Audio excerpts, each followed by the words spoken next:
Mindfulness क्या है? मतलब अगर मैं आपको बोलूँ कि आपको माइंडफुलनेस के साथ जीना है या माइंडफुली जीना है, तो उसका क्या मतलब है? आपको क्या लगता है किसानों का जो है लोन बार-बार माफ किया जाना चाहिए? क्रॉपिंग जो पैटर्न्स हैं, राजस्थान का क्रॉपिंग पैटर्न बताइए। क्या आपको लगता है भारत में क्रिकेट की बढ़ती जो लोकप्रियता है उसने हॉकी को कम लोकप्रिय बनाया है?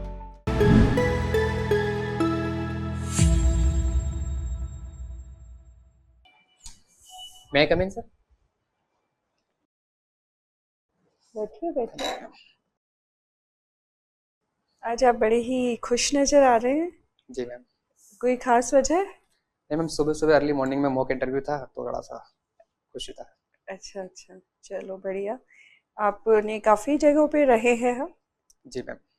कितने स्टेट्स में रह चुके हैं? मैम राजस्थान के अंदर मेरी पढ़ाई हुई है, फिर हिमाचल के अंदर मेरी पहली पोस्टिंग पंजाब नेशनल बैंक में थी और अभी वर्तमान में यूपी के अंदर आगरा में पोस्टेड हूँ। तो 3 स्टेट हो गए। 3 स्टेट हो गए। तीनों में आपको क्या अच्छा लगा? मैम तीनों ही जगह अच्छी लगी क्योंकि तीनों की अपनी अपनी विविधताएं हैं। तो उनकी विविधताओं को देखने का, समझने का मुझे मौका मिला और तीनों ने ही मेरी पर्सनैलिटी के अंदर डेवलपमेंट किया है। तो मुझे तीनों ही स्टेट से बहुत कुछ सीखने को मिला है। अच्छा, हिमाचल ने आपकी पर्सनैलिटी में क्या इम्प्रूवमेंट किया?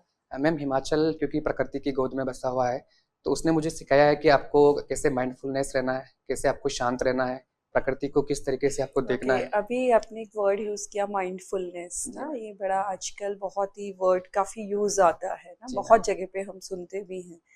माइंडफुलनेस क्या है? मतलब अगर मैं आपको बोलूँ कि आपको माइंडफुलनेस के साथ जीना है या माइंडफुली जीना है, तो उसका क्या मतलब है? मैम उसका सीधा सा मतलब ये है कि जो मेरे आसपास जो चीज़ें हो रही है उसके प्रति मैं सचेत रूप से उनको देखता रहूं, उनका विश्लेषण करता रहूं और निर्णय प्रक्रिया पर न जाकर मैं कोशिश करूं कि जो है आसपास उसके बारे में मैं अवेयर रहूं, तो उसको मैं अपने जीवन में उतारता रहूं और उसके साथ कनेक्टेड फील रहूं। तो माइंडफुलनेस मीन्स कि प्रेजेंट में जीना, प्रेजेंट में जीना मैम। अगर आप शॉर्ट उसमें जी मैम। समझाना चाहें जी तो। मैम। और यूपी ने आपकी पर्सनैलिटी को कैसे इम्प्रूव किया है? मैम यूपी ने मुझे सिखाया है कि प्रेशर को किस तरह हैंडल करते हैं क्योंकि वहाँ पर प्रशासन, चूँकि पॉपुलेशन बहुत ज़्यादा है, डेंसिटी बहुत ज़्यादा है, तो कार्य की बहुत ज़्यादा विविधता देखने को मिलती है। तो वहाँ मुझे इससे सिखाया है कि कोई भी प्रेशर हो, आपको प्रेशर को हैंडल करने के लिए उसकी गहराइयों तक जाना है और उस शांत से रहकर उसको जो सॉल्यूशन है उसको निकालना है। ओके, आगरा में आप जब रहे तो आसपास कुछ प्लेसेस विजिट किए हैं आपने? जी मैम। तो कहाँ कहाँ घूमे हैं? मैम चूँकि मैं मंडल के बहुत सारे काम होते हैं तो आगरा के बाद फिरोज़ाबाद हो गया, एटा है, मथुरा है, तो यहाँ विज़िट जो होती रहती है मैम। फिरोजाबाद किस लिए प्रसिद्ध है? मैम चूड़ियों के लिए फ़ेमस है। अच्छा, तो वहाँ पे जो ये चूड़ी उद्योग है उसमें कुछ समस्याएं भी हैं। जी मैम। क्या समस्याएं हैं? मैम एक्चुअली पहली समस्या है वहाँ के जो लोग मज़दूर काम करते हैं, उनका जो एनवायरनमेंट है, वो काफ़ी छोटे-छोटे से घर के अंदर वो काम करते हैं। टेम्परेचर बहुत हाई रहता है, तो उनके हेल्थ के बहुत सारे इश्यूज़ हैं। चूँकि पूरा अनऑर्गेनाइज़ सेक्टर है, तो वहाँ पर उनके जो माइक्रो फाइनेंसिंग है, उनके जो हेल्थ इश्यूज़ है, उनके कोई बेनिफिट्स नहीं है, कोई उनके पास बीमा की पॉलिसीज़ नहीं है, मिनिमम कोई वेजेस की प्रावधान नहीं है, तो उनको वेज नहीं मिल पाता है।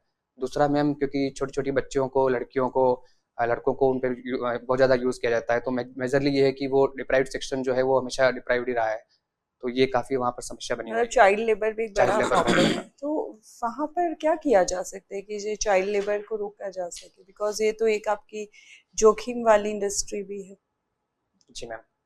मैम चाइल्ड लेबर को रोकने का सबसे पहला ये होगा कि सोशल अवेयरनेस हमको कैंप चलाने होंगे क्योंकि वहाँ के लोगों को ये जागरूकता नहीं है, वहाँ के जो छोटे-छोटे इंडस्ट्रीज़ है, उनके पास भी इतना कोई अप्रोचेस नहीं है कि वो नया लेबर बाहर से लेके आएँ। दूसरा मैम कि स्किल का डेवलपमेंट करना होगा। वहाँ अभी भी जो चूड़ियाँ हैं वो हैंडमेड और उसी पे चल रहा है, प्रॉपर फोकस वहीं है। तो इसलिए वहाँ पर अनस्किल्ड वर्कर की डिमांड काफ़ी ज़्यादा है। तो हमें वहाँ पर स्किल लेबर और जो टेक्नोलॉजीज़ है, उनको डेवलप करना पड़ेगा। स्किल सेंटर्स वहाँ पर नए खोले जा सकते हैं ताकि हम डाइवर्सिफ़ाई कर सकें कि चूड़ी उद्योग सिर्फ़ चूड़ी उद्योग में ना रहे, अदर एग्रीकल्चर जो बाकी अदर जो एक्टिविटीज़ है, उनमें हम उनको डाइवर्ट कर सकते हैं। Okay sir, please. मैं हमको बता रहे थे आप आगरा जो है वहाँ पोस्टेड है। जी सर। आगरा शहर की स्थापना कब हुई? सर सिकंदर लोदी के टाइम पे हुई थी सर। सिकंदर लोदी ने करी थी। तो ये आगरा किन-किन चीज़ों के लिए फ़ेमस है?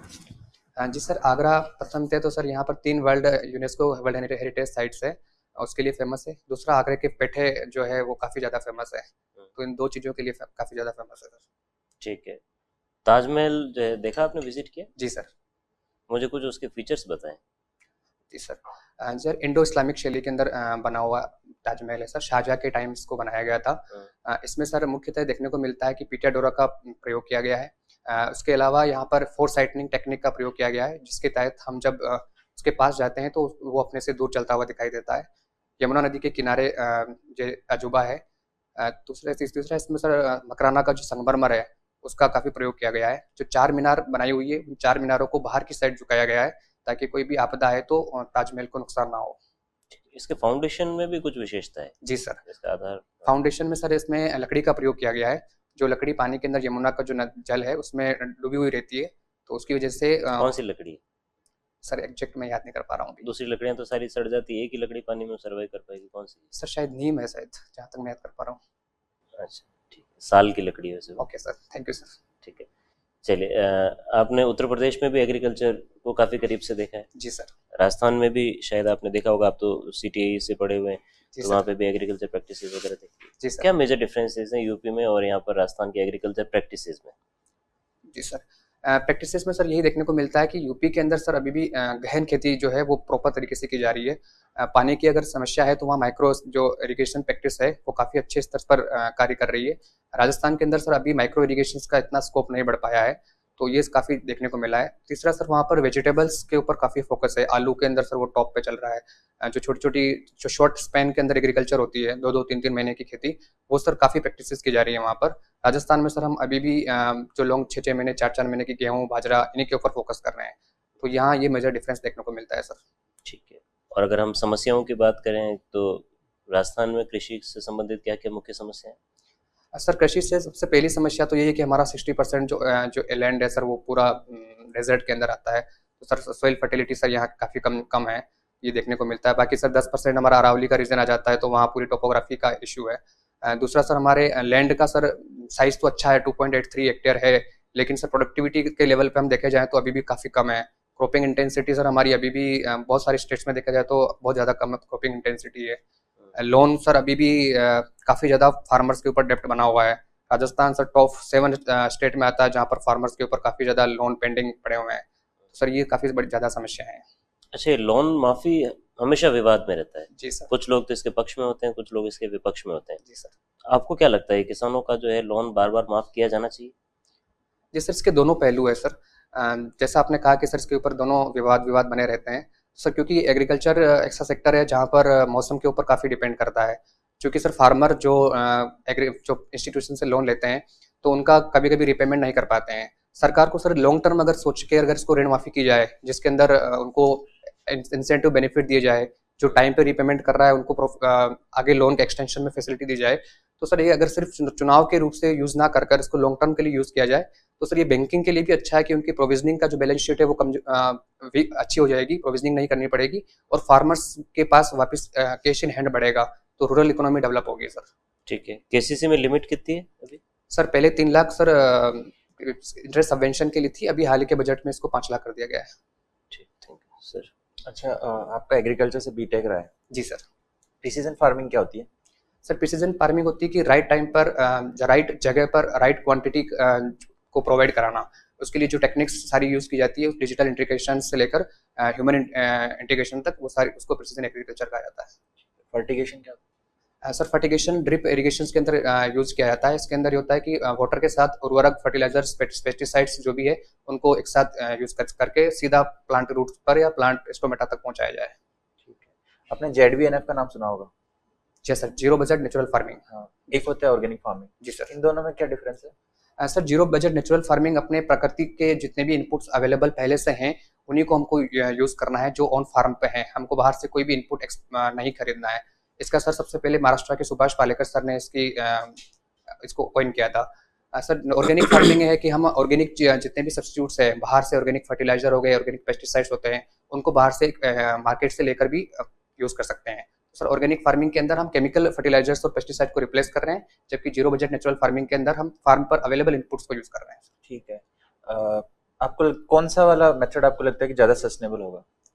सर दोनों ही मेथड्स को हमको देखना पड़ेगा कि लोकल कंडीशंस क्या है, उस कंडीशंस के हिसाब से क्या क्या चीज़ें की अवेलेबिलिटी है, क्योंकि हम किसी एक पर्टिकुलर ढांचे के अंदर हम एग्रीकल्चर को नहीं देख सकते हैं, डिफरेंट सेक्टर के अंदर डिफरेंट इश्यूज होते हैं। तो सर हमें लोकल वहाँ की कंडीशंस देखनी चाहिए और कितना वहाँ के फार्मर्स के पास रिसोर्सेज है उनको देखकर इसको अप्लाई करना चाहिए। इंडिया जैसे कंट्री में जब ऑलरेडी हमें बहुत सारी डिमांड्स फुलफिल करनी होती हैं, ऑर्गेनिक फार्मिंग आपको लगता है एक हो सकता है मेथड? क्योंकि ऑर्गेनिक फार्मिंग पे स्विच करने से विल लाइक हमारा प्रोडक्टिविटी और कम हो जाएगा। Don't you think so? Sir हम टोटली अभी एकदम से ऑर्गेनिक फार्मिंग पर स्विच नहीं कर सकते हैं सर, हमें ग्रेजुअली इस चीज़ को देखना होगा। सर ऑर्गेनिक फार्मिंग अगर हम साइंटिफिक वे में करें तो सर काफ़ी अच्छी हो सकती है, क्योंकि सॉइल की जो कैपेबिलिटी है वो डे बाय डे काफ़ी कमज़ोर होती जा रही है, क्योंकि उसका पोरस जो मीडिया होता है वो काफ़ी टाइट हो चुका है, वापसा जो कंटेंट है वो काफ़ी कमज़ोर हो चुका है। तो हमें से कोशिश करनी होगी कि हम ऑर्गेनिक फार्मिंग की तरफ साइंटिफिकली मूव करें, जिससे हम धीरे धीरे वापस जो सॉइल है उसकी इनिशियल पोजीशन पे उसको लेके आ सकें। ठीक है, आपने अभी बात की थी क्रॉपिंग इंटेंसिटी राजस्थान की कम है, इंडिया की क्रॉपिंग इंटेंसिटी कितनी? इंडिया की सर इंडिया की सर अभी 146% के आसपास है। 46 है। राजस्थान की कितनी है? 151% है सर। क्रॉपिंग जो पैटर्न्स हैं, राजस्थान का क्रॉपिंग पैटर्न बताइए। सर राजस्थान का रबी के अंदर हम मिक्सचरी हम गेहूं की खेती करते हैं, गेहूं और सरसों। फिर उसके बाद रबी खरीफ के अंदर सर हम मक्का, सोयाबीन इसके ऊपर फोकस करते हैं। जायद में सर कई कई बेल्ट के अंदर तरबूजे, खरबूजे और मूंग की खेती की जाती है। इंटरक्रॉपिंग क्या होती है? सर इंटरक्रॉपिंग सर 2 या 2 से अधिक क्रॉपों को एक साथ उगाने की प्रक्रिया होती है सर। सोशल फॉरेस्ट्री होती है एक। जी सर। क्या होती है सोशल फॉरेस्ट्री? सर इसमें ये होता है कि जो जन समुदाय है उनको एंगेज करके, ग्रामीण समुदाय है उनको एंगेज करके फॉरेस्ट कवर को इंक्लूड करना। सर इसमें 1975 के आसपास इस अवधारणा का आया था, जिसमें हम फील्ड लेवल पर गाँव के अंदर क्रॉप और फॉरेस्ट उनको भी मिक्स कर सकते हैं, और कम्युनिटी लेवल के ऊपर फॉरेस्ट्री कर सकते हैं। आपने बैंकिंग में भी काम किया है? जी सर। मुझे एग्रीकल्चर से रिलेटेड जो प्राइवेट सेक्टर लैंडिंग की कुछ है, जी सर, लिमिटेशंस हैं या कुछ क्राइटेरिया है वो बताइए। सर इसमें total 14% of adjusted net bank credit के ऊपर प्राइवेट सेक्टर लैंडिंग है। उसमें सर 18% सर जो है एग्रीकल्चर के ऊपर दिया गया है। उसमें sir 10% small and marginal farmer के ऊपर लोन देने की बात कही गई है। अगर कोई बैंक प्राइवेट सेक्टर लैंडिंग को फुलफिल नहीं करता है तो उनको नाबार्ड के अंदर रूरल इंफ्रास्ट्रक्चर डेवलपमेंट फंड के ऊपर पैसा लॉन्ग टर्म के लिए सबमिट करना पड़ेगा। आप मुझे 2-3 एग्रोटेक स्टार्टअप्स के नाम बताइए। जी सर, एक फसल है सर, एक फार्म टू फैमिली है, और सर एक सर अभी मैं याद नहीं कर पा रहा हूँ। आप चित्तौड़गढ़ से हैं? जी सर। चित्तौड़गढ़ से उदयपुर मेवाड़ की राजधानी कब शिफ्ट हुई थी? सर उदय सिंह के काल में हुई थी सर, 1559 में सर। 1559। जब उदयपुर शिफ्ट हो गई राजधानी, उसके पश्चात चित्तौड़ दुर्ग जो है उस पर किसका निवास था और कौन रहता था वहाँ पर? उसका क्या संचालन कौन करता था? जी सर, उस टाइम जयमल और फत्ता को सर उनकी कमान दी गई थी सर। फिर सर उसके बाद सर उदयपुर में विश्व विरासत भी है, वर्ल्ड हेरिटेज साइट है? नहीं सर, उदयपुर में नहीं है सर सॉरी याद नहीं कर पा रहा हूँ जहाँ तक। चित्तौड़गढ़ में है? जी सर। कौन सी है? सर चित्तौड़गढ़ का किला है सर। तो चित्तौड़गढ़ में किले के अलावा और कौन कौन से पर्यटन स्थल है जो उसे पहचान दिला सकते हैं? जी सर, चित्तौड़गढ़ के अंदर सर मेजरली देखा जाए तो सर वाटर टूरिज्म के ऊपर फोकस किया जा सकता है, कि वहाँ पर जो नदियाँ हैं वहाँ पर क्रूज जो चीज़ें हैं वो चलाई जा सकती है, तो वहाँ उसका ऑप्शन है। मातृकुंडिया सर राजस्थान का हरिद्वार कहा जाता है, लेकिन अभी तक उस पर इतना डेवलपमेंट का काम नहीं हुआ है। हाल ही में मुख्यमंत्री महोदय वहाँ गए थे और उन्होंने वहाँ पर नया टूरिज्म की सर्किट के बारे में बात करी है, तो उसको हम वहाँ डेवलप कर सकते हैं। तीसरा सर वहाँ पर एडवेंचर टूरिज्म का सर काफ़ी ज़्यादा स्कोप है, क्योंकि अरावली से पूरा घिरा हुआ है, तो ट्रैकिंग और जो पैराग्लाइडिंग है उसके काफ़ी स्कोप वहाँ बनते हैं सर। कृष्ण गमन पथ क्या है? सर ये कृष्ण गमन पथ जो कृष्ण भगवान के जितने भी मंदिर है, जो स्थल है, उनको जोड़ने के लिए राजस्थान गवर्नमेंट द्वारा राजस्थान टूरिज्म पॉलिसी के अंदर उनको ऐड किया गया है सर। कौन कौन से स्थल शामिल किए गए हैं इसमें?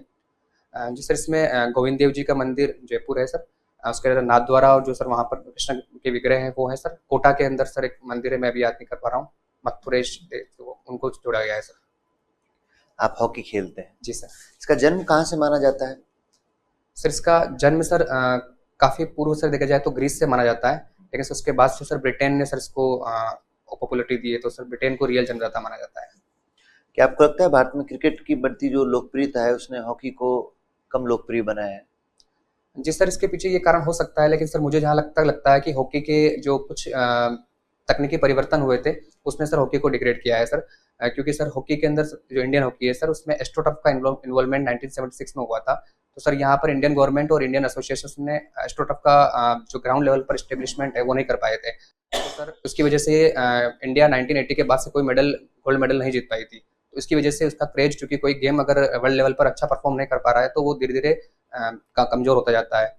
तो सर यहाँ का मैनेजमेंट और यहाँ की इंफ्रास्ट्रक्चर फैसिलिटी ने सर इसको ज़्यादा कमज़ोर किया है। ठीक है, क्या हॉकी को आधिकारिक रूप से राष्ट्रीय खेल का दर्जा मिला हुआ है? नहीं सर, आधिकारिक तौर पर नहीं है सर। फिर इसे राष्ट्रीय खेल क्यों कहा जाता है? चूँकि सर आज़ादी के समय से लेकर सर इसका काफ़ी इन्फ्लुएंस रहा है। 1928 के बाद से सर जब राष्ट्रीयता का दौर था तब हॉकी ऐसा गेम था जिसने वर्ल्ड लेवल पर इंडिया को प्रेजेंस दी थी। 1928 से लेकर हम 55 तक लगातार गोल्ड मेडल जीते हैं। तो उस टाइम पर जो राष्ट्रीयता का दौर था, इसलिए इसको एक एज ए हॉकी और हॉकी वर्सेस इंडिया तो एज ए नाम चलने लग गया था, इसलिए सर इसको एज ए प्राइड के रूप में, नेशनल गेम के रूप में माना गया। उड़ीसा राज्य जो है वो हॉकी को इतना प्रमोट क्यों करता है? जी सर, ये उनके सीएम साहब की पॉलिसी थी कि हमको गेम के रूप में उड़ीसा को एज ए मॉडल स्टेट बनाना है। तो उन्होंने हॉकी गेम को अडॉप्ट किया क्योंकि वो चाहते थे कि उनका हर गेम के प्रति काफ़ी रुचि है। उन्होंने मल्टी स्पोर्ट्स कॉम्प्लेक्स भी काफ़ी बनाए हैं। तो एज ए नेशनल गेम की उनकी जो राष्ट्रीयता थी उसके हिसाब से उन्होंने अपनी उस पॉलिसी में उसको अडॉप्ट किया। क्या कारण है कि राजस्थान में कई पंचायती राज संस्थाओं के जो कार्यकाल है वो 5 साल का जो कार्यकाल है वो पूरा हो चुका है, उसके पश्चात भी चुनाव नहीं हुए? जी सर, ये सर राज्य सरकार की पॉलिसी है कि राज्य वन स्टेट वन इलेक्शन की तरफ जाना चाह रही है। तो वो चाहती है कि हम सभी नगर पालिकाओं के और पंचायतों के इलेक्शन एक साथ करवाएं। इसलिए सर वो जो चीज़ें हैं उनका प्रशासक नियुक्त करके पिछली बार क्या कारण रहे कि एक साथ नहीं हो पाए? सर माफ़ी चाहूँगा सर मैं। तो जब तक जिन संस्थाओं का कार्यकाल पूरा हो चुका है वहाँ अंतरिम व्यवस्था क्या की है? सर वहाँ पर प्रशासक नियुक्त किए गए हैं सर। किनको बनाया गया है प्रशासक? सर पहले सर आईएएस को बनाया गया है, उनको पावर दी गई है, वो अपने हिसाब से प्रशासक नियुक्त कर सकते हैं, जहाँ तक मुझे वो अपनी इच्छा से नियुक्त कर सकते हैं? जी सर, मतलब जो रूल्स है उसके अकॉर्डिंग सर। ठीक, मैम प्लीज। आप में ऐसी क्या क्वालिटीज़ हैं कि आप ही को सेलेक्ट किया जाए? जी मैम, आप पैनलिस्ट है और आपको अब ज़्यादा अनुभव है। मेरा भी सर छोटा सा सर्विस कॉलेज जिसमें जितना मैं सीख पाया हूँ कि मैं विभिन्न परिस्थितियों के अंदर भी मैं अपने आप को अडॉप्ट कर लेता हूँ। मेरे अंदर अच्छे प्लानिंग और एग्जीक्यूशन क्षमता है जो मेरे पूरे सर्विस काल के दौरान मुझे देखने को मिली है। तो मैं प्रशासन के अंदर बेहतर प्लानिंग और उसको एग्जीक्यूट कर पाऊँगा। टाइम मैनेजमेंट मेरा काफ़ी अच्छा है जिसकी वजह से मैं अपनी पर्सनल लाइफ को और प्रोफेशनल लाइफ को आज तक मैनेज कर पा रहा हूँ। तो मैं पूरी कोशिश करूँगा कि आपके द्वारा अगर मुझे मेरा चयन होता है तो मैं आपकी एक्सपेक्टेशन पर खरा उतर पाऊँगा। चलिए ठीक है, आपका इंटरव्यू ओवर, आप जा सकते हैं। Thank you ma'am.